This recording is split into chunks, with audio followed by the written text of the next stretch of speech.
este caso, dentro de todas las múltiples tareas que desempeña y la gran experiencia que atesora, pues contamos con él hoy en su calidad de profesionalista, ¿no? Y para contarnos, creo que una temática muy relevante y, bueno, quizá un poco más técnico-jurídica, que fue otro tema de los que hemos visto esta mañana, pero bueno, estamos en un ámbito multidisciplinar y todos aprendemos de todo. Y creo que es muy relevante, ¿no? Dentro de todas esas conductas que hemos visto a lo largo del Congreso, ciberbullying, grooming, phishing, acoso, etcétera, o la probatoria esencial en cualquier proceso civil, penal o de cualquier tipo, pues entran ya también las nuevas tecnologías, ¿no? Y cuando nos enfrentamos a eso, pues tenemos que saber, cualquier abogado tiene que saber si eso es válido o no es válido, y pues toca que hablen los expertos, y el experto en este caso tenemos la suerte de contar con esta mañana y le agradecemos, por supuesto, enormemente su presencia, su disponibilidad, porque además con esto del cambio de hora transatlántica lo hemos tenido un poco mareado, por lo que les pido disculpas. Pero bueno, está siempre disponible, atento, y bueno, una vez más, muchísimas gracias, Paco, por acompañarnos y por enseñarnos. Muchas gracias. En primer lugar, buenas tardes a todos, ¿no? Y bueno, ahora avanzado la hora, pues quiero decirle a ustedes que estoy contento de estar hoy aquí. Además, estoy contento en primer lugar porque quiero dar las gracias al profesor Durán Ruiz, a los demás organizadores también de este congreso, puesto que soy consciente y soy conocedor de las dificultades que supone organizar cualquier tipo de estas actividades, y sobre todo en los tiempos que corren, ¿no? Donde no siempre se tiene el apoyo que se necesita para llevar a cabo este tipo de actuaciones. Eso en primer lugar. En segundo lugar, yo siempre que me ha tocado hablar sobre menores y jóvenes, tanto de la docencia como de mi condición de colaborador con otras entidades, con ONGs, etcétera, siempre he mantenido que la forma en la que trata uno a los menores, y sobre todo en la regulación y la legislación, es un indicativo del nivel de avanzado de esa sociedad. Y entonces, en el caso que me toca a mí, no es otro que cómo trata la sociedad a los menores desde el punto de vista del derecho procesal, o cuáles son la condición de los menores desde el punto de vista del derecho procesal. Que parece que no, pero aquí me gusta también reclamar un concepto distinto, no solo el de usuario público, sobre todo habiendo compañeros de derecho administrativo, ¿no? que es el concepto de atención pública, el usuario público se utiliza mucho más, ¿no? Sino de lo que es el justiciable, ¿no? ¿Y qué es un justiciable? ¿Quién es aquel, ¿no? que merece justicia?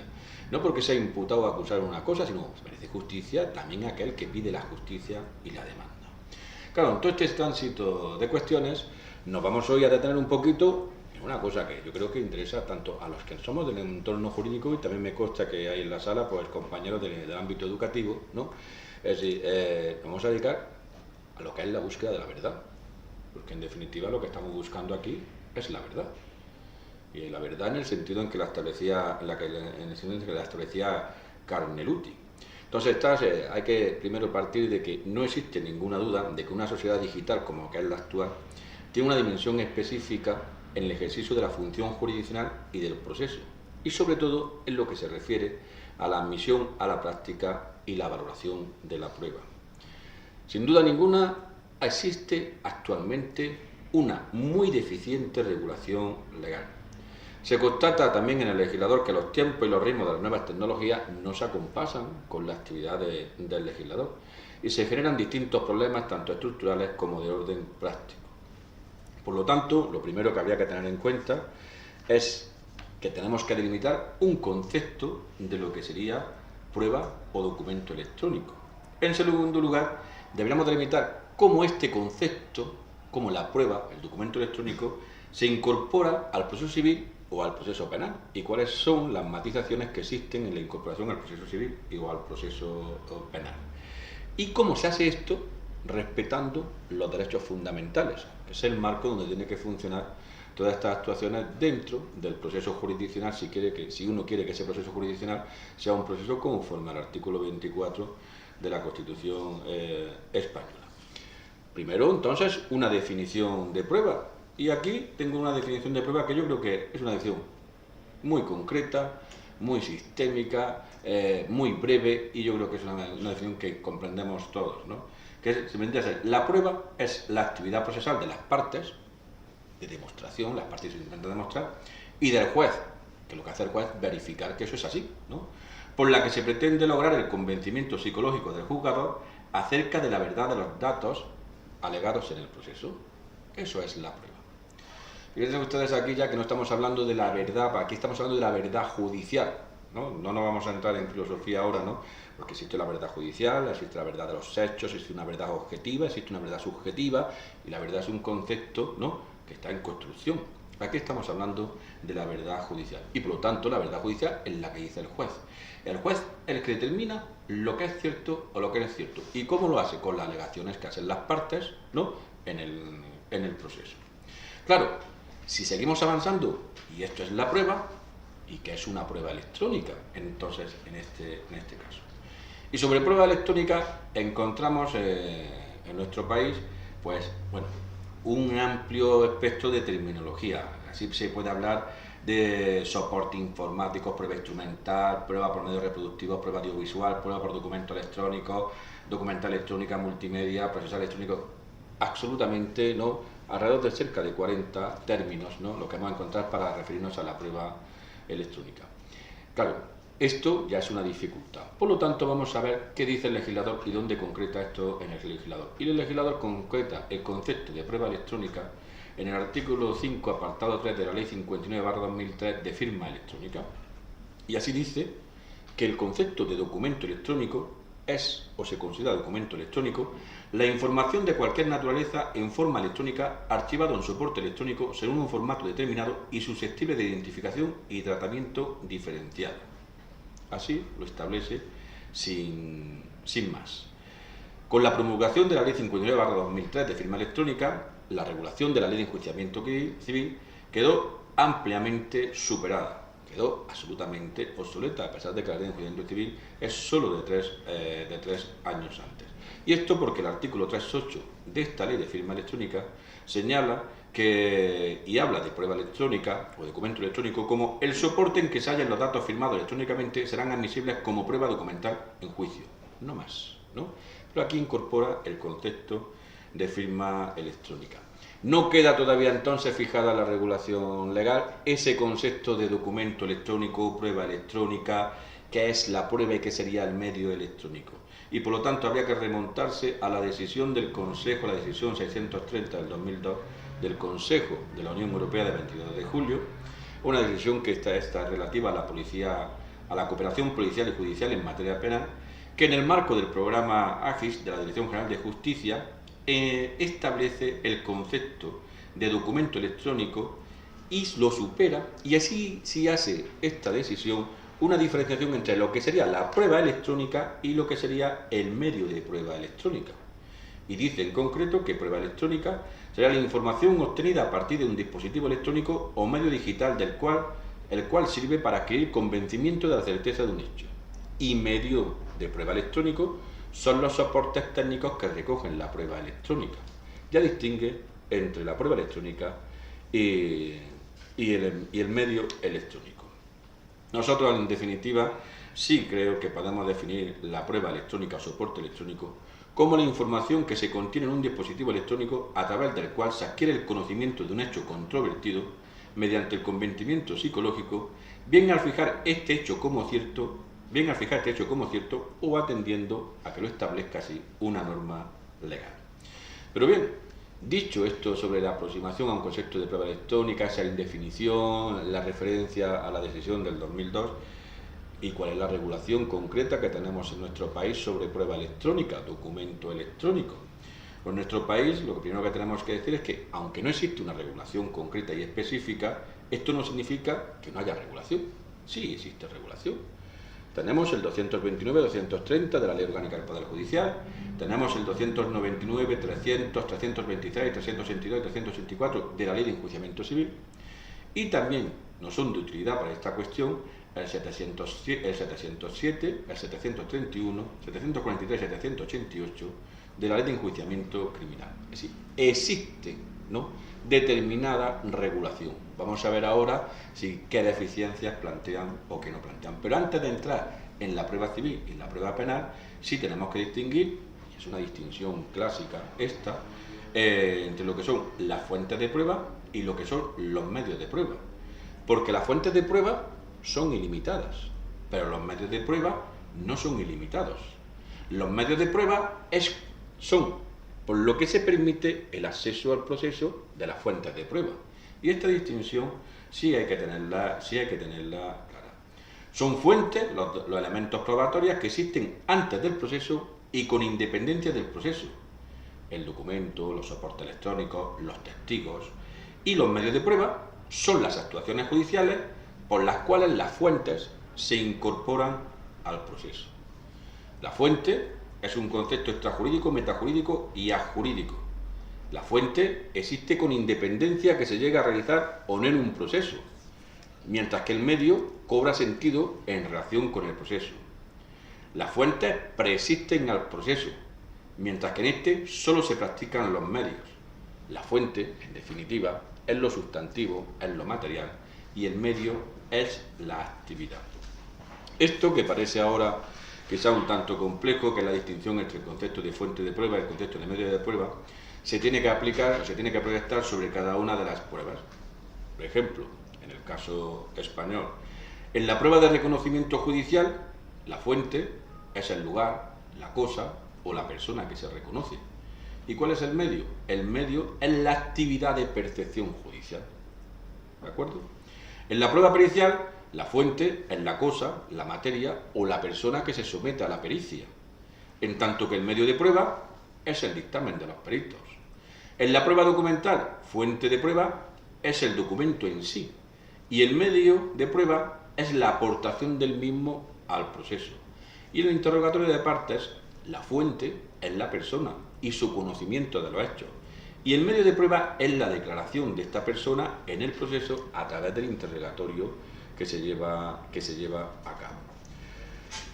Dicho esto, sí tenemos que señalar ya que en nuestra ley de enjuiciamiento civil, en el artículo 299, se prevé una enumeración de medios de prueba que podríamos nosotros denominar que son los clásicos o tradicionales. Son, ustedes conocen, el interrogatorio de parte, los documentos públicos, documentos privados, dictamen de peritos, reconocimiento judicial e interrogatorio de testigos. Es en el 299.2 donde se regulan los medios de prueba audiovisuales y los instrumentos informáticos. Y aquí se incorpora el concepto de instrumentos informáticos. Y en el tercer apartado del 299 se establece una cláusula abierta, una cláusula flexible, porque además hace referencia a cualquier otro medio no expresamente previsto. En concreto dice: cuando por cualquier otro medio no expresamente previsto el apartado anterior de este artículo pudiera obtenerse certeza sobre hechos relevantes. En definitiva, esta cláusula permite absolutamente la incorporación de cualquier medio de prueba electrónico basado en las nuevas tecnologías, etcétera, por este mecanismo. Siguiendo con la distinción entre fuentes y medios de prueba, también tenemos que distinguir entonces cuando incorporamos, o estamos hablando de la prueba electrónica, cuándo es una fuente y cuándo es un medio de prueba electrónico, y cómo distinguimos entre fuente y medio de prueba desde el punto de vista cuando son pruebas electrónicas. La fuente de prueba electrónica recogería información intangible y precisa de un aparato de reproducción para su práctica en el acto del juicio, y la reproducción ante el órgano judicial es cómo se practicaría el medio de prueba, y esto sería, en definitiva, sería el medio de prueba. En lo que se refiere en cuestión a los medios audiovisuales, prevé la ley de enjuiciamiento civil en el artículo 382 que las partes podrán proponer como medio de prueba la reproducción ante el tribunal de palabras, imágenes y sonidos captados mediante instrumentos de filmación, grabación y otros semejantes.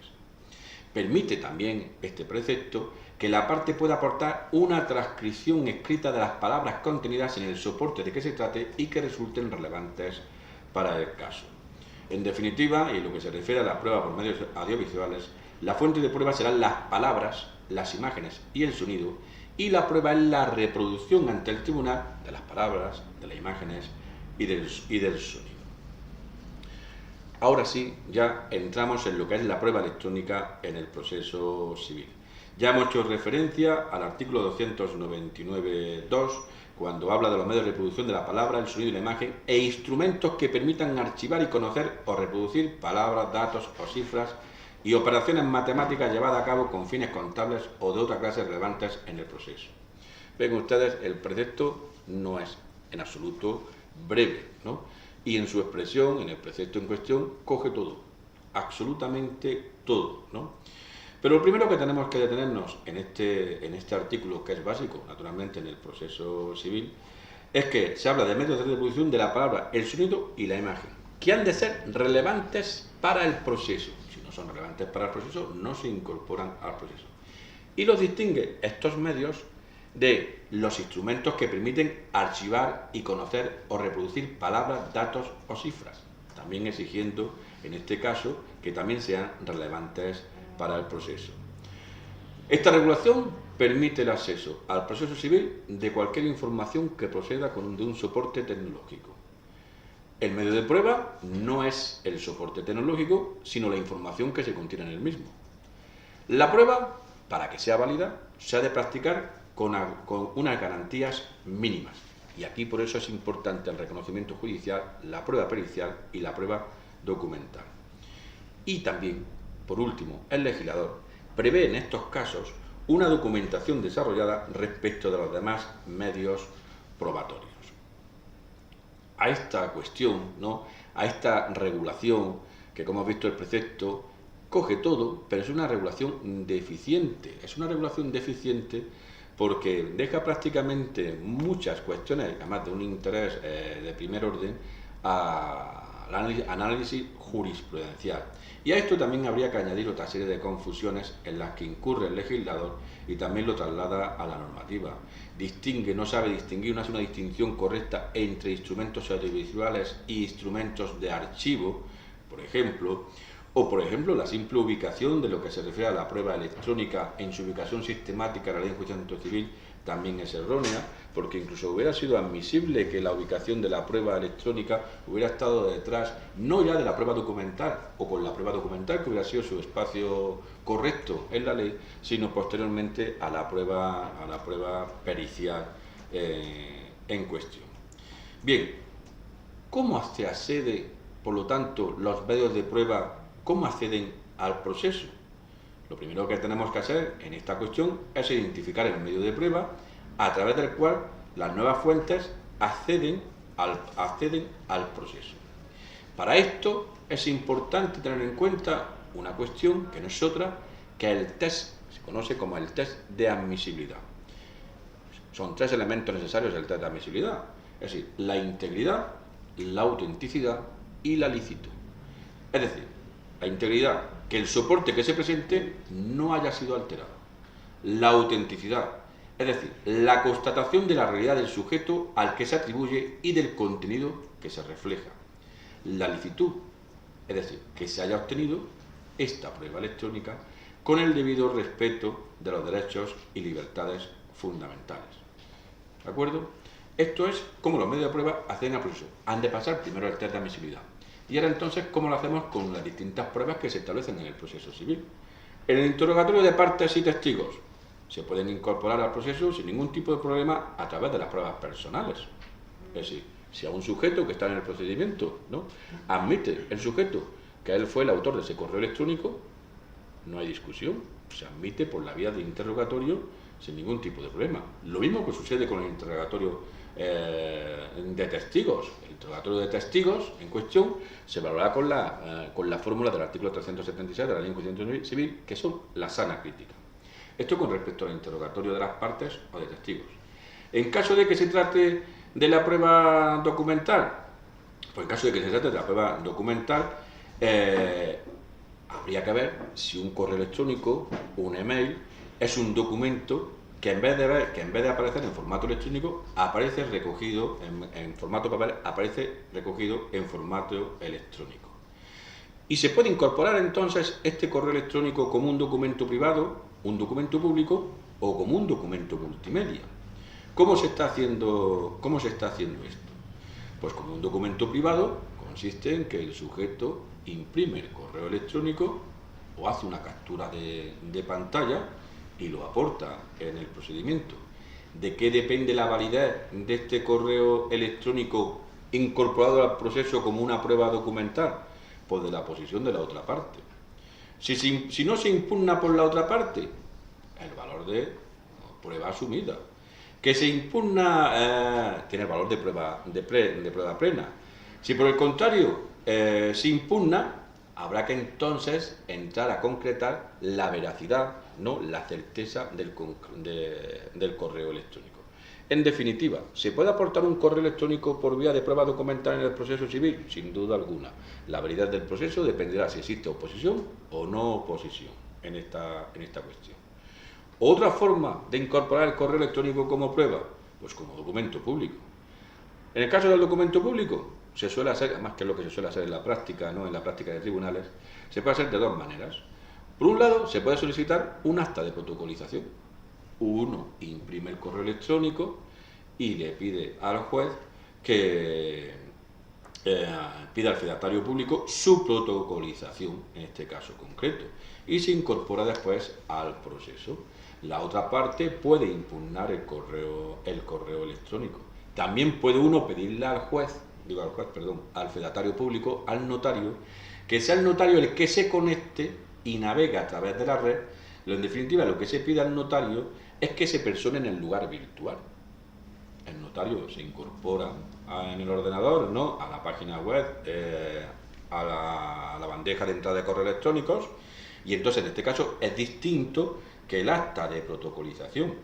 Aquí lo que estamos hablando es de la incorporación, por lo tanto, de un documento público notarial, y por lo tanto es una prueba tasada conforme al artículo 319 de la Ley de Enjuiciamiento Civil en cuestión. Aquí, y estas cuestiones, tanto cuando uno aporta como documento privado o cuando lo hace como documento público, es lo que se suele hacer por parte de todos los letrados en los distintos procedimientos jurisdiccionales, porque los tribunales son absolutamente reticentes a aceptar la prueba electrónica como prueba en un proceso civil. Y este mecanismo, ¿no?, es intentar preconstituir una prueba. En definitiva, se trata de la preconstitución de una prueba. Quedaba también otra opción, que es cuando uno aporta el documento como un documento multimedia. Uno aporta un CD, aporta un DVD, donde la precisión que hay que hacer es que hay que hacer tantas copias como partes existan. Esto con respecto a la aportación como prueba documental. Cabe también la aportación de una prueba electrónica como una prueba pericial. Se pasa el test de admisibilidad, pero también se puede practicar como una prueba pericial. Aquí habría que distinguir entre que existe una prueba pericial instrumental y una prueba pericial autónoma. La prueba pericial instrumental es la que puede precisar en determinados supuestos si se trataría de una prueba pericial informática auxiliar de la prueba principal, tanto para percibir como para valorar una determinada prueba, como por ejemplo, cuando se haya impugnado una falta de autenticidad o integridad de un soporte informático, o cuando es precisa esta prueba instrumental para concretar si una firma digital corresponde a una persona o es para desencriptar el contenido de un soporte informático. Entonces, en este caso, esta prueba es una prueba instrumental para solventar, en definitiva, lo que sería una deficiencia, ¿no?, en la conformación del núcleo central de la prueba. También cabría una prueba pericial autónoma, que sería la que no está supeditada a otros medios, sino que en sí mismo constituye una prueba electrónica. Por ejemplo, es el caso de cuando se necesitan conocimientos informáticos para averiguar el número de visitas de una determinada web o la posible instalación de cookies, etc. Cabe también la aportación de la prueba al proceso mediante el reconocimiento judicial o cibernavegación. Se le tiene que pedir al juez, ¿no?, porque el reconocimiento judicial, conforme al 353 de la Ley de Enjuiciamiento Civil, requiere que sea el juez que tome conocimiento directo, ¿no?, de aquello que se le pide que reconozca. Y por lo tanto, en este caso, se le tiene que decir al juez, ¿no?, qué se le quiere que reconozca, qué es necesario de medios técnicos para que proceda a ese reconocimiento, y por lo tanto el juez se incorpora en la navegación a percibir directamente qué es aquello que se le dice que se le reconozca.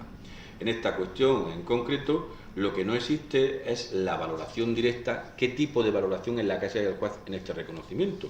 y por lo tanto debe ser una valoración abierta. Es la percepción directa del juez y es una percepción muy cualitativa por cuanto el juez, en base a este reconocimiento, adopta su decisión. Estas son las formas en las que se incorpora la prueba electrónica, un documento electrónico, al proceso civil. ¿Qué pasa entonces en el proceso penal? Que además todo el mundo siempre, ¿no?, tiene más interés por lo que sucede en el proceso penal. Pues en el proceso penal, por de pronto, pasa lo mismo que en el proceso civil. Se suele hablar de criminalidad informática, digitalización de la instrucción, tecnología de la información, comunicación, el cibercrimen, etc.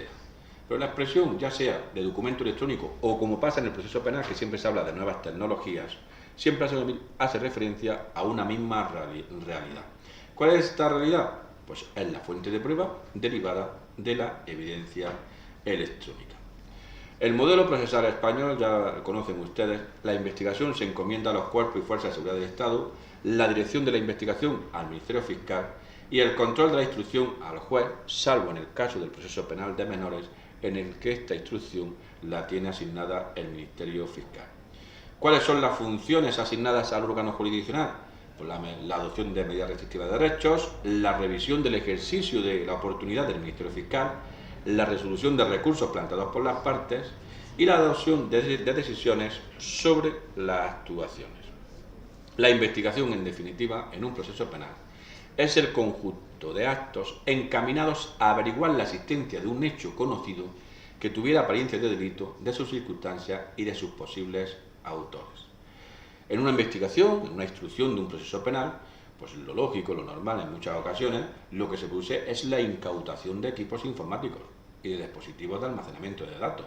Se incauta un ordenador fijo, un portátil, un disco duro, un pendrive, una memoria electrónica, una tarjeta en cuestión. El problema que surge aquí es el mismo que en el proceso civil. ¿Y cómo entonces este medio de prueba lo incorporamos al proceso penal con todas las garantías que sean necesarias? Aquí encontramos una serie de dificultades. Aquí sí son distintas las dificultades que en el proceso civil. La primera es determinar cuál es el mejor medio de prueba para incorporar al proceso estos documentos electrónicos, nuevas tecnologías, estas actuaciones, sobre todo teniendo en cuenta que la ley de enjuiciamiento criminal no es una ley de hace 132 años. Entonces, la ley de enjuiciamiento criminal, aunque ha tenido más de 64 modificaciones, no es como la ley de enjuiciamiento civil, que es del año 2000. Entonces, cuando se promulgó la ley de enjuiciamiento criminal, no es que no existiera el correo electrónico, no existía ni siquiera el automóvil, no existía la telefonía. ¿Me explico? Y es la ley la que con esta serie de actuaciones ha ido incorporando modificaciones con las que nosotros vamos a ir tratando ahora. En el proceso penal son por declaraciones personales, ya sean del culpable o de los testigos. También puede ser a través de la impresión o el volcado en formato papel de aquellos correos electrónicos o otra información en soporte tecnológico, a través de un informe pericial y a través de un reconocimiento judicial. Esto es lo primero, la dificultad. ¿Cómo hacemos o cómo escogemos el mejor medio para incorporar la prueba al proceso? En segundo lugar, tenemos que acreditar la autenticidad de la fuente de la prueba.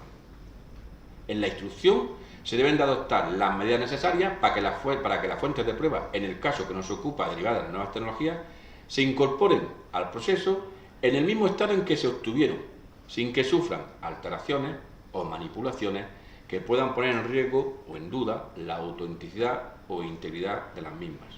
Esto es lo que se conoce en el orden jurisdiccional penal como la doctrina de la cadena de custodia. Además, la doctrina de la cadena de custodia, que la establece perfectamente el Tribunal Constitucional en una sentencia de 29 de septiembre de 2003.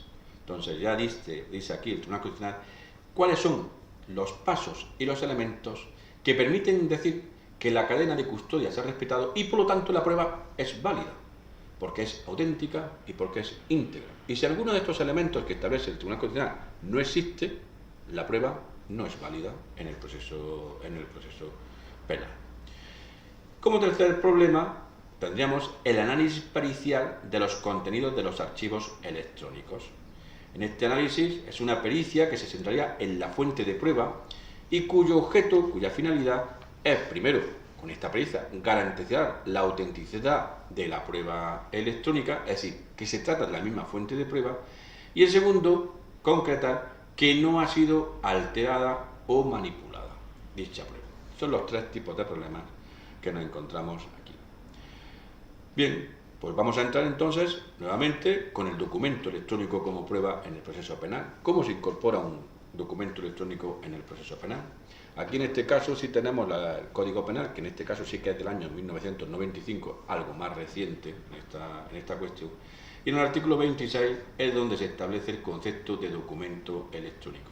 Y dice, documento es todo soporte material que exprese e incorpore datos, hechos o narraciones con eficacia probatoria a cualquier otro tipo de relevancia jurídica. Es decir, que un documento electrónico también en el proceso penal requiere tener aptitud para incorporar datos. Ha de ser permanente en el tiempo. Ha de ser inalterable. Inalterable, entiendan ustedes, que solo tenga el deterioro lógico del paso del tiempo. Y ha de ser movible.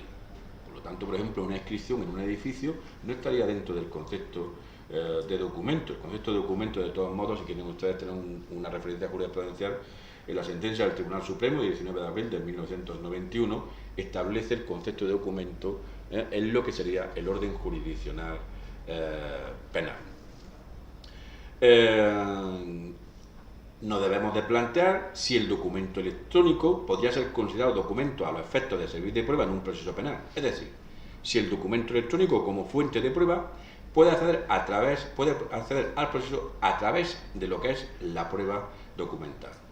Ya dijimos que en la Ley de Enjuiciamiento Civil, por vía del 299.2, sí sucede esto en el proceso civil. ¿Qué sucede en este caso en el proceso penal? Pues en el proceso penal habríamos de estar a lo que dispone una sentencia del Tribunal Supremo del 5 de febrero de 1988, que establece y dice claramente que las innovaciones tecnológicas, el cine, el vídeo, la cinta magnetofónica, etc., pueden y deben incorporarse al acervo jurídico procesal en la medida en que son expresiones de una realidad social que el derecho no puede desconocer. Seguimos en el orden jurisdiccional penal y en el documento electrónico, donde se establece que si el documento electrónico va con firma electrónica, es un documento como si fuera un documento en papel en sentido estricto. Tienen los mismos fines y las mismas actuaciones que los documentos tradicionales.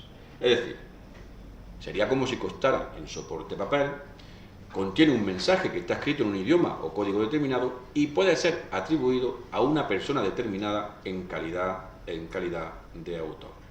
Una vez que se incorpora el documento electrónico al proceso penal como prueba documental, será valorado por el juez y es valorado por el juez con los criterios genéricos de la Ley de Enjuiciamiento Criminal. El documento electrónico se incorpora a la causa como lo hacen los demás documentos y piezas de convicción. Como dice el 688 de la Ley de Enjuiciamiento Criminal, se pone a disposición del juzgador. Pero se puede poner a disposición del juzgador por medio de una diligencia de investigación, como el registro, la intervención de comunicaciones, o porque es aportado por disposición legislativa. Claro, si el documento es por una diligencia de investigación, su admisión en el proceso depende de que esta diligencia de investigación se haya realizado cumpliendo de forma legítima, cumpliendo lo que podríamos llamar la judicialidad de la medida, es decir, la proporcionalidad de la misma y su necesidad. Aquí sí tenemos que referirnos, por ejemplo, a lo que establece la Ley 25/2007 de conservación de datos relativos a las comunicaciones electrónicas y a las redes públicas de comunicaciones. De acuerdo con esta ley, que recuerden ustedes, esta ley en cuestión es la ley que adapta en nuestro país la Directiva 2006/24, que ha sido declarada ilegal por sentencia de la Gran Sala del Tribunal de Justicia de la Unión Europea de 8 de abril de 2014. Sí, el 8 de abril de 2014 hay una sentencia del Pleno del TUE, ¿no?, del Tribunal de la Unión Europea, que declara ilegal esta directiva y la dejan, por lo tanto, sin aplicación. No significa esto, recuerden ustedes, que el que se deje la directiva sin aplicación no significa que todas aquellas disposiciones de transposición de la directiva en los Estados miembros sean ilegítimas. No es así. ¿Me explico? Por lo tanto, nuestra ley, que está dictada en aplicación de la directiva, aunque la directiva es ilegal, no significa que nuestra ley lo sea, sino que nuestra ley sigue siendo vigente y sin ningún tipo de dificultad o problema. Pues en esta ley se establece que los operadores de telecomunicaciones han de conservar los datos relativos a las comunicaciones que se hayan producido, bien en telefonía fija, móvil, incluso mensajes, SMS o vía internet, durante un periodo mínimo de 12 meses desde la fecha en que tuviera lugar la comunicación. Por lo tanto, cualquier compañía de telefonía o internet durante 12 meses mantiene esa información. ¿Por qué o cuál es el objeto de esto? Es permitir que durante este tiempo se pueda rastrear e identificar el origen y el destino de una comunicación. Lo digo a título informativo solo. La directiva que se ha declarado ilegal establecía que esto se tendría que conservar durante 6 meses a 2 años. El legislador español decidió que ni 6 meses ni 2 años, sino el plazo de 12 meses. Pero hay que detenerse en la ley, puesto que la ley autoriza la conservación de estos datos, pero no autoriza revelar su contenido. Es distinto. Autoriza que se conserven por estas compañías los datos durante 12 meses, pero eso no significa que los autorice a revelar su contenido. Para revelar su contenido tendría que haber una disposición del juez que permitiera la revelación de su contenido, lo cual significa que aquí estamos en un supuesto donde no se respeta el principio de reserva legal. ¿Por qué no se respeta el principio de reserva legal? Puesto que para que se revelara el contenido, esto debe estar regulado no en la ley 25/1987, en una ley orgánica, puesto que afecta a derechos fundamentales. Y aquí existe una desregulación en cuestión, ¿no? Esto es interesante lo que dice la sentencia del Tribunal Constitucional 70/2002 en este aspecto. Bien, dejamos anotado que efectivamente existe ahí esa deficiencia legal absoluta. Hemos dicho que esto es mediante una diligencia de investigación. Si es una diligencia de entrada y registro, ¿cómo se consigue el documento electrónico? Es decir, pues se dicta la entrada y registro en un determinado lugar y se interviene un documento guardado, por ejemplo, en un disco duro de un ordenador, que contiene datos, contiene información, interés para el proceso penal. En este caso, este documento está protegido por el derecho a la intimidad. Se precisaría de la autorización judicial y que además se operase de conformidad con criterios de proporcionalidad. Esto es interesante, ¿no?, desde el punto de vista del derecho civil, ¿no? Porque claro, en un centro educativo, por ejemplo, ¿no?, donde están los ordenadores en la sala de informática del centro educativo, y hay un alumno, ¿no?, que tiene una carpeta con su nombre, pero la carpeta es con su nombre, pero el ordenador es del centro, ¿no? Bueno, centro educativo me refiero no de primaria y secundaria, sino también a un centro universitario, ¿no? Es decir, ¿quién es el titular de ese archivo electrónico? Y se puede incorporar uno ese archivo electrónico y puede uno abrir el ordenador y abrir y aperturar el archivo electrónico en un caso concreto. Nuestro Tribunal Constitucional, en la sentencia 281/2006, dice que no existe en la Constitución una reserva absoluta de la necesidad de una previa resolución judicial respecto al derecho a la intimidad personal, admitiendo legítimo constitucionalmente que de forma excepcional y en determinados casos y con precisa habilitación legal, la policía judicial puede realizar determinadas prácticas que constituyen, y dice el Tribunal Constitucional, una leve injerencia en la intimidad de las personas. Y dice también, siempre y cuando se respete el principio de proporcionalidad. Esas son las limitaciones que hace el Tribunal Constitucional. Por lo tanto, si nos encontramos ante hallazgos producidos en el transcurso de un registro que se haya llevado a cabo de forma legal, y si lo ocupado fueren informaciones extraídas de dispositivos electrónicos, entendemos que ha de ser admisible. Si estamos en un registro, estamos en un registro legal.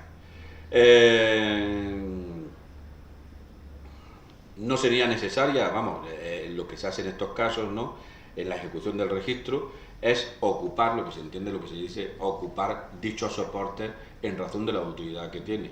No sería necesario ocupar dichos soportes, no es necesario quedarse con el disco duro, si se puede hacer una copia del disco duro y dejar el disco duro donde estuviera. En este caso, si fueran así, sería necesario que fuera el secretario judicial el que se llevara a cabo esta copia en cuestión. Aquí también es interesante esto porque, claro, si nosotros estamos haciendo una entrada y registro en un determinado negocio, ¿no?, es distinto si estamos haciendo la entrada y registro en el domicilio del sujeto. Porque, claro, si el servidor en cuestión al que estamos accediendo para analizar un correo electrónico, una página web, está en una entidad comercial, no tiene el concepto de domicilio. Pero en caso, si el servidor en cuestión está en la casa de Juan Pérez, sí tiene un concepto de domicilio. Y si tiene un concepto de domicilio, no se puede intervenir, porque el ordenador o el lugar físico donde está el soporte está en el domicilio. Y el espectro de protección del domicilio es distinto al que tiene un establecimiento mercantil. Claro, no solo se puede vulnerar el derecho a la intimidad, sino que también se puede vulnerar el derecho a la privacidad. Y hay que distinguir los dos, porque el derecho a la privacidad es mucho más amplio que el derecho a la intimidad. El derecho a la intimidad protege la esfera en la que se desarrollan las facetas más singulares reservadas de la vida de la persona. La privacidad es un concepto mucho más amplio y que afecta a muchas más cuestiones de la vida del sujeto. Y por lo tanto, en estas actuaciones de la intervención en las entradas y registros, tenemos que distinguir cuándo se afecta el derecho a la intimidad y cuándo se afecta al derecho a la privacidad. Podemos también hablar del documento electrónico, pero cuando el documento electrónico es un correo electrónico. Y aquí solo decir una cuestión, porque yo creo que es de interés, ¿no? Un correo electrónico, o cuando se interviene un correo electrónico, hay que distinguir dos fases. Depende en qué momento se encuentre el correo electrónico. Por un lado, si el correo electrónico ya se ha enviado al destinatario y ha sido recibido, pero no leído. O bien que está en fase de transferencia.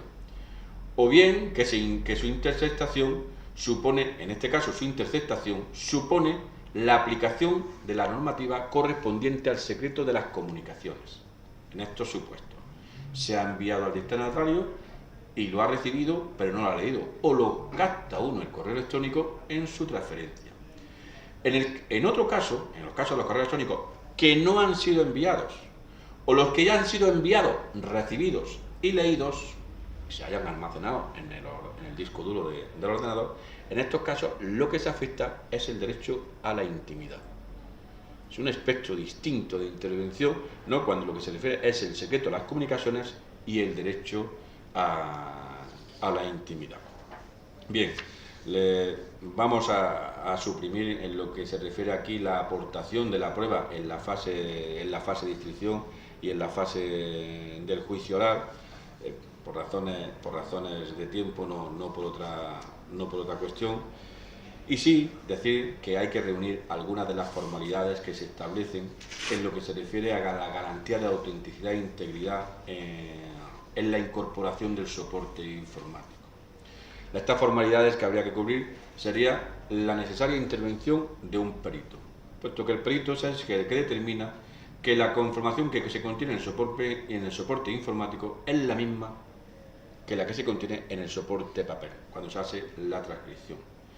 Cuando se hace el volcado en papel del correo electrónico, esto debe de hacerse en presencia del secretario judicial. Habría que discutir aquí si es necesario que tendría que estar presente su señoría, el juez, en esta cuestión. El derecho a estar presente en esta diligencia, en la diligencia del volcado a formato papel, donde está el perito y donde está el secretario judicial, debe darse traslado a la parte, porque el estar presente en esta diligencia forma parte del derecho de contradicción. Y recuerden ustedes que el derecho de contradicción es importante después incluso para la congruencia de la sentencia. Y después, en relación a si para esta cuestión del volcado del papel en un correo electrónico es necesaria una resolución judicial, aquí tendríamos dos supuestos. En primer lugar, si cuando se accedió a esta información en un registro, en un lugar cerrado, ya existía una resolución judicial que autorizaba el registro, hemos de entender que no sería necesaria una nueva resolución judicial. Pero si lo que estamos es en el supuesto de que se accede a la información como consecuencia de una intervención policial, aquí sí es posible que se necesite una nueva resolución judicial. Como ven ustedes, ¿no?, en esta cuestión, lo que sí queda claro tanto en el proceso civil como en el proceso penal, es que el legislador va muy por detrás de cómo se avanzan en lo que se refiere al documento electrónico. Donde se observan también ustedes la pericial instrumental, no la autónoma, la instrumental, la que fundamentalmente establece las condiciones del test de admisibilidad, son básicas. ¿Por qué? Porque es la que permite que la prueba haga valor dentro del proceso que corresponde. Y claro, y también hay otros dos problemas que la jurisprudencia ha puesto de manifiesto. Por una parte, ha puesto el problema de cómo se conservan las pruebas electrónicas, y la segunda parte que ha puesto de relieve es la fiabilidad de la prueba electrónica, puesto que la conservación de estas pruebas electrónicas, es decir, se ha de almacenar de forma adecuada el material informático incautado para que pueda ser consultado y considerado como prueba de convicción. Y respecto de la fiabilidad, son cuestiones que tienen o que se relacionan con la perdurabilidad, con las características del soporte y con la posibilidad de manipulación del soporte. Hasta aquí, ¿no? ¿Cómo se incorporan las nuevas tecnologías o el documento prueba electrónico en el proceso civil? Bien, es verdad que en el texto dicen los procesos civiles y penales de menores, ¿no? Claro, en los procesos civiles y penales de menores no hay ninguna distinción o referencia respecto de la prueba electrónica respecto del proceso penal de adultos. En lo que se refiere a prueba electrónica no hay ninguna cuestión. En lo que se refiere a la temática de prueba en el proceso civil tampoco hay ninguna diferenciación en lo que se refiere a esta cuestión. Diferente, vamos, me estoy refiriendo a la prueba en sí, no a la actuación del menor cuando van a hacer una testifical, etcétera, etcétera.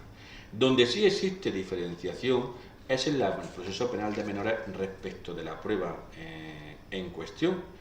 Porque en el proceso penal de menores, el que decía antes el profesor Durán Ruiz, ¿no?, que se rige por el principio de intervención superior de menor. Aquí en el proceso penal de menores, que se regula la Ley Orgánica 5/2000, abierta a la audiencia y antes de la práctica de las pruebas, se establece en el artículo 37.1 que se lleven a cabo algunas actuaciones previas en cuestión.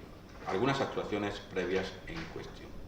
Estas actuaciones previas, antes de la prueba, que a pesar de lo que diga el 37.1, porque el 37.1 establece que se pueden hacer pruebas de urgencia, pruebas extraordinarias, etcétera, ¿no? Estas pruebas no es lógico hacerlas en este momento. Habría que hacerlas como se hacen en el procedimiento abreviado por vía del artículo de previo pronunciamiento. Pero es que incluso antes de hacer estas pruebas había que subsanar las deficiencias que se referirían a la afectación de los derechos fundamentales. Es en este momento. Pero es que además, a pesar de lo que diga el 37.1, no tiene sentido plantear esta cuestión de estas pruebas no extemporáneas cuanto hace un momento me refiero, en el trámite previo justamente anterior, antes de dictar el auto de audiencia, puedes pedir las pruebas. Entonces, ¿qué prueba puede surgir sorpresivamente justamente en ese trámite?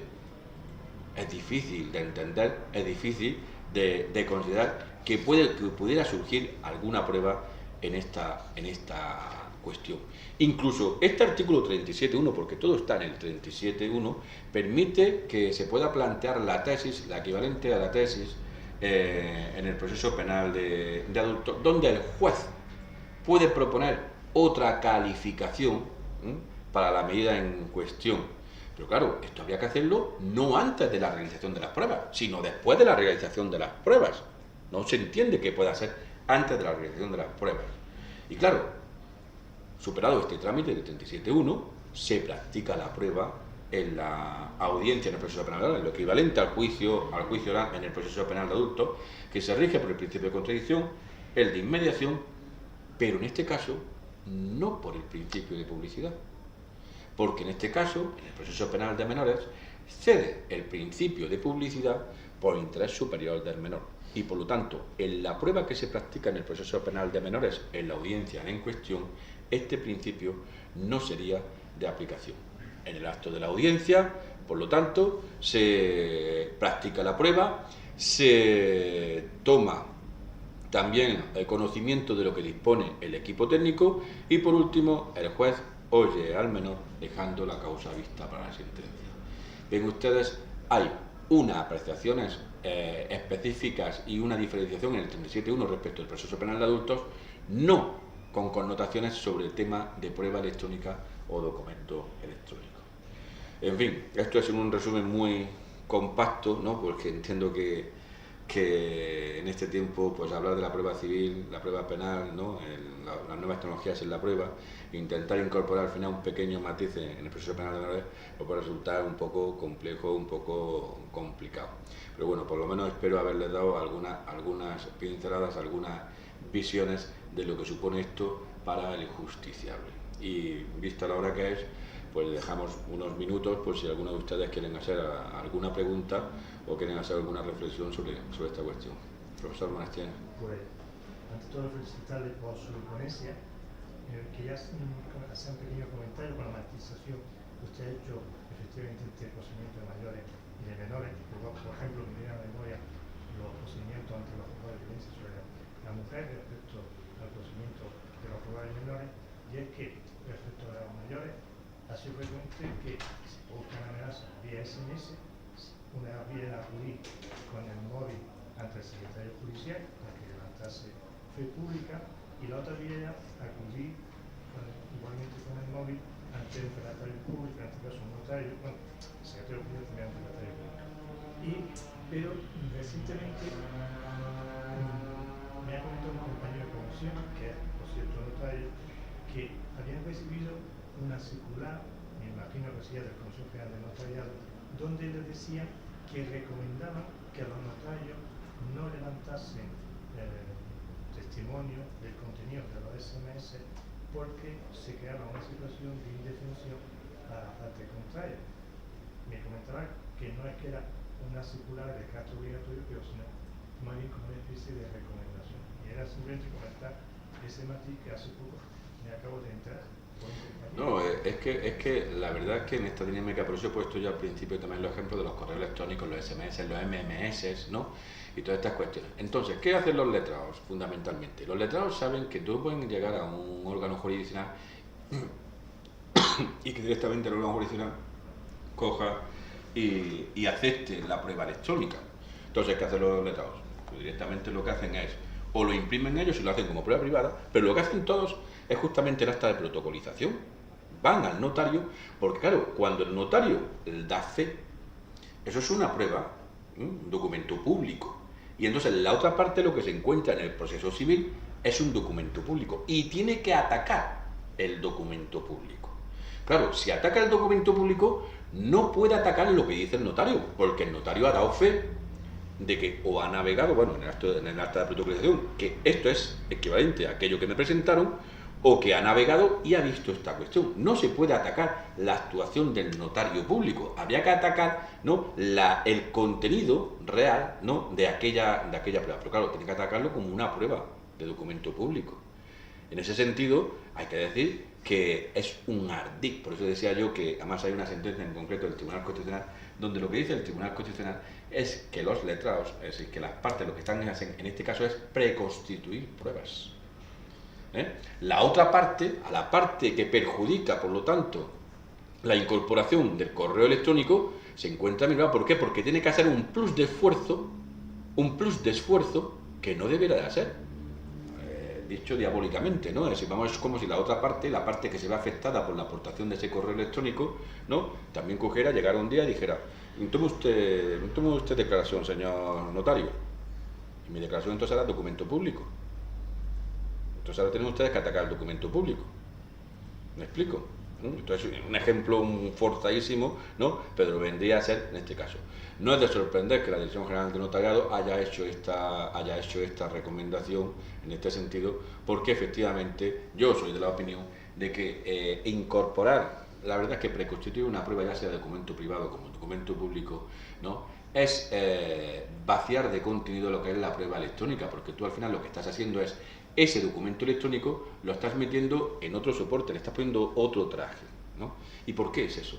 Porque a pesar de que la ley de enjuiciamiento civil es del año 2000, no ha previsto un concepto cierto, concreto, de documento o prueba electrónica, donde al final nos tenemos que ir a la directiva del año 2002, nos tenemos que ir a la directiva del año 2002 e intentar arrastrar algún concepto ¿no? de la ley de firma electrónica, pero son deficientes, son absolutamente deficientes esos documentos, porque no sirve, sobre todo para la garantía y la veracidad de un proceso, y sobre todo en la vista en cuestión, no sirve un concepto que sea un concepto amplio, abstracto, no, eso no sirve. Por eso, y es increíble esto, es sorprendente, porque es por la vía penal donde más se está entrando en esta cuestión. Al final, la pericial es la clave. ¿Por qué? Porque al final yo tengo que acreditar que el hecho, porque no hay que perder nunca el objetivo de lo que yo estoy intentando en el proceso, tanto una parte como la otra. Yo lo que estoy intentando en el proceso es que el juez tenga convicción de un hecho. Eso es lo que yo intento por todos los mecanismos, ¿no? Entonces, claro, yo con la pericial lo que elimino son todas las dudas del juez, porque la pericial no es una pericial autónoma por libre, que la puede haber en algunos casos también en prueba electrónica, sino lo que me dice el perito es que, mire usted, este documento encriptado, el contenido es este, se obtuvo de este ordenador en tal fecha, y no hay duda de que eso es así. Esa prueba pericial, ¿me explico? Entonces son las pruebas periciales las que están dando contenido, es decir, son los peritos y con la prueba pericial con lo que se está confirmando la admisibilidad, la seguridad de esa prueba. Elemento que no tiene, desde el punto de vista del derecho civil, no tiene el resto de las pruebas. Claro. Nadie discute que un soporte en documento papel es un soporte en documento papel. Pero nadie tiene que decir que esto es un papel que reúne una información aquí. No, eso no lo dicen, pero en cambio, si fuera un electrónico, habría que decirlo. Sin entrar, por ejemplo, en lo que sería que eso sea, bueno, a mí me gusta un poco, ¿no? Es decir, claro, tú puedes captar un soporte electrónico en clúster. Pues claro, cuando yo mando aquí una información a Saúl, ¿no? Tarda la información en llegar a Saúl, aunque sea 2 nanosegundos, pero la información se puede captar, son clúster. ¿Y entonces eso qué es? Porque ese clúster está encriptado, porque la información siempre está encriptada. ¿Me explico? Entonces te tienes que ir a la otra parte. Si es derecho de la intimidad o secreto de comunicaciones. En este caso sería secreto de las comunicaciones, porque no lo ha recibido todavía él. Esto todavía queda mucho, que a pesar de que parece, queda mucho, no solo desde el punto de vista penal, sino del civil, en lo que es la delimitación del concepto. Entonces, Abel Yuc lo escribe muy bien. Yo tengo enfocado, es súper interesante todo lo que está diciendo, pero yo lo quiero llevar a la rama de los menores. En los colegios y todo lo que se está pasando con el ciberbullying y la cosa que suele haber en los profesores. Entonces, ante una herramienta electrónica, puede ser un correo electrónico, ¿no? Como puede ser un WhatsApp, o puede ser cualquier aplicación donde se está acosando, sea por imagen o por escrito, nos encontramos que hace poco además pasó lo siguiente. En un colegio, un menor está acosando a otro menor y el profesor hizo uso de esa herramienta. Estamos intrometiéndonos, yo, perdón, no tengo lenguaje legal como soy más de educación, estamos intrometiéndonos en la intimidad de ese menor. ¿Qué derechos como padre o como docente o como tutores tenemos a requerir esa herramienta, acceder a una información privada que es una prueba de comprobar que se está acosando, como podría ser un correo electrónico? Claro, es que esa es la diferencia entre la intimidad, la privacidad y el secreto de las comunicaciones, ¿no? Esa es la diferencia, y que la diferencia no es baladí, es mucho más dura el estatus de protección del derecho a la intimidad que el derecho a la privacidad. Y es distinto que el secreto de las comunicaciones. Por eso también he puesto ya ante el ejemplo, en el caso, por ejemplo, que está comentando usted. Si el ordenador es el ordenador de su casa, o en el caso del colegio, es el ordenador que está en el colegio, se tiene capacidad por el colegio para intervenir el documento. No, en este caso es un dispositivo móvil privado del menor. Sí, pero si en caso del dispositivo móvil privado, no puede uno ni siquiera ocuparlo ni retenerlo. Ni siquiera ocuparlo ni retenerlo. Naturalmente, si tú coges el dispositivo móvil, ni siquiera tú puedes acceder al documento, porque estás afectando, en este caso, ¿no?, al derecho a la privacidad y en el caso también al derecho a la intimidad. Entonces tú no puedes tomarle el móvil al menor y mirar el WhatsApp que le ha mandado al otro menor. Tendrías tú, en este caso del colegio, y en caso que quisieras hacer eso, interponer la correspondiente denuncia, porque ni siquiera por vía administrativa se podría incorporar podría afectar uno a esos derechos, porque esos derechos son derechos fundamentales. Pero ahora borra el WhatsApp, ¿no lo ves? Y como padres tampoco... No, borrar WhatsApp no lo ves, no. Si borrar WhatsApp, tú lo que sí puedes hacer es a la compañía y empresa, ¿no?, del WhatsApp en cuestión, que tiene obligación de mantenerlo durante 12 meses, según nuestra ley del año 1987, tú le pides que le haga una transcripción del WhatsApp. Pero es que nos estamos encontrando con casos que se ven en la prensa a diario, donde los familiares, los docentes no saben qué hacer, a veces se están entrometiendo, luego como prueba no sirve, pero sí es verdad que hay un montón de niños cada día más que se están suicidando a consecuencia del acoso y el maltrato. Sí, lo que pasa es que en el caso que está planteando usted está diciendo, no existen herramientas administrativas por el docente, por la estructura docente, para poner solución a estas cuestiones antes de que lleguen a mayores perjuicios, ¿no? Pero es que, mire usted, no puede usted autorizar o delegar, ¿no?, en autoridad administrativa alguna, ¿no?, y ahí incluso considerando que no tiene una conceptuación en sentido puro de autoridad administrativa del educador, ¿no?, de autoridad administrativa en el sentido del Código Penal, ¿no?, y por lo tanto no tienen esas facultades.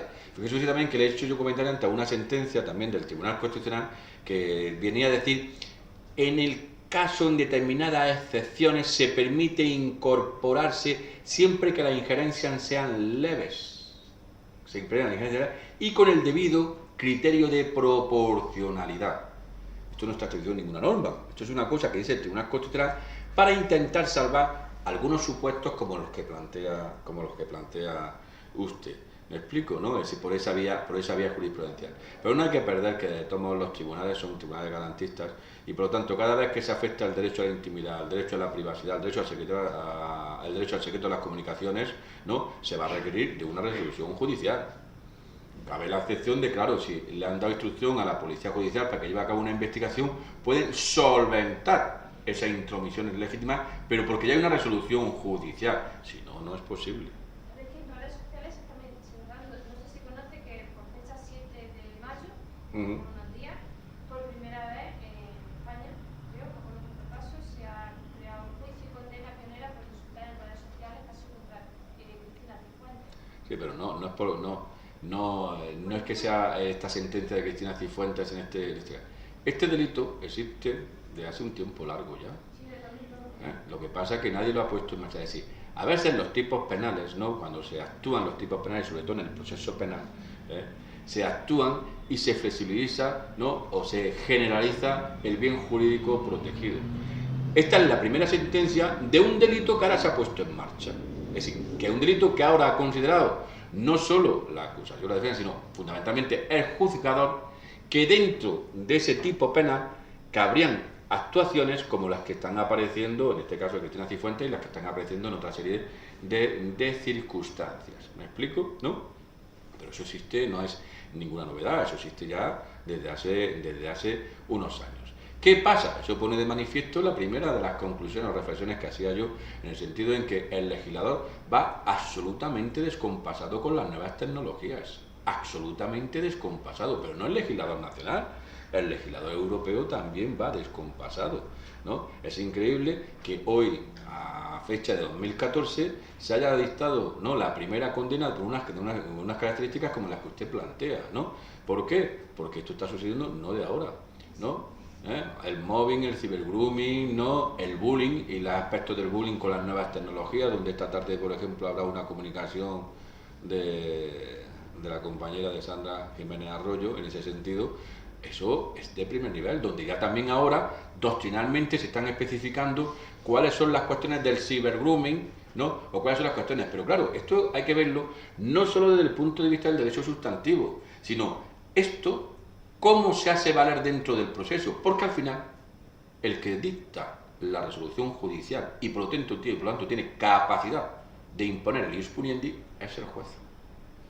En Argentina se ha comentado el ciberbullying, se ha puesto como un delito, se ha establecido ya como delito. Sí, pero todas las cosas no siempre se resuelven, pero es una opinión mía particular, con la ampliación del espectro de tipos penales, ni siquiera tampoco, ¿no?, con la ampliación de los espectros de sanciones administrativas.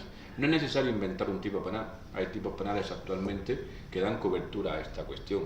A veces la dificultad no es que exista el tipo penal, a veces la dificultad es que eso lo tienes que hacer valer dentro del proceso. Entonces, en el caso este que estamos comentando ahora, es justamente de lo que se trata la prueba. ¿Cómo consigo hacer valer como hecho objetivo acreditado que esa cuestión que está sucediendo en la red es tal como yo la estoy diciendo, es íntegra, es decir, lo que yo estoy aportando en el proceso es íntegro, es auténtico, para que el juez tenga convicción y pueda dictar la resolución que corresponda. Porque si yo no consigo convencer al juez que aquello que ha aportado al proceso, ¿no?, reúne estos requisitos de test de admisibilidad, no puede sancionar. Porque si yo convenzo al juez, simplemente genero en el juez la duda de que ese documento ha podido ser manipulado, ya no vale. Esa es la dificultad de esta cuestión, y esa es la dificultad de la indefinición. ¿Por qué existe cerca de 40 términos para referirse a la prueba electrónica en el proceso civil? Porque no tiene el legislador claro que es un documento electrónico en el proceso civil. Esa es la razón por lo que esto funciona así. ¿De acuerdo? Hay que tener también cuidado porque una cosa es el derecho sustantivo, lo que dice el derecho penal, el derecho civil, lo que dice el derecho administrativo, y otra cosa es cómo se hace valer todo esto en un proceso jurisdiccional. Además, esto también hay que tenerlo en cuenta, no todo se resuelve. Yo entiendo que usted plantea esta cuestión, pero claro, para un profesor de educación primaria o educación secundaria se está encontrando con una serie de conflictos, donde incluso pensándolo de otra manera, diría, oye, pues es mejor ponerle solución en el ámbito administrativo, en el ámbito del colegio, antes de que esto vaya a más. Pero hay que tener también cuidado porque los derechos fundamentales tienen una regulación, tienen una estructura, y uno no puede desregular las distintas cuestiones. Y cada día más, digamos, yo estoy, digamos, en investigación por algún proyecto, ¿no? Y es impresionante, cada día hay más noticias en esta línea. La cantidad de vídeos que se están haciendo pornográficos por menores a menores, y eso parece que está ahí perdido y se siguen subiendo, se comparten imágenes que se están haciendo a las menores. La última imagen, un selfie de una menor, subió en Twitter desnuda y ha sido declarada pornografía por ella misma. Es decir, estamos encontrando una serie de cosas. Evidentemente existe una laguna grandísima porque vamos más deprisa, tecnológicamente hablando, que las leyes que, claro, algunas de ustedes son hace 200 años que han tenido... 132.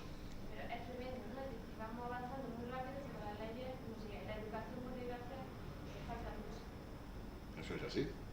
Pero en eso estamos, por eso también estamos quien trabaja más estos temas para intentar avanzar en la medida de lo posible. ¿Alguna cuestión más? Sandra, no quieres preguntar nada, ¿no? Ni Rosa tampoco, ¿no? Esta tarde, por ejemplo, Sandra sí tiene una comunicación de cybergrooming que es muy interesante, ¿no?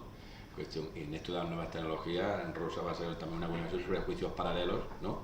Y qué son los juicios paralelos en menores, que también es muy interesante. Y otra es de familias y menores, delitos de peligro digital, necesidades formativas. Necesidades formativas esta tarde, ¿no? Pues esta tarde si puedo, ¿no? Voy a seguir porque a mí me interesa mucho esta cuestión y a ver si podemos escucharlo.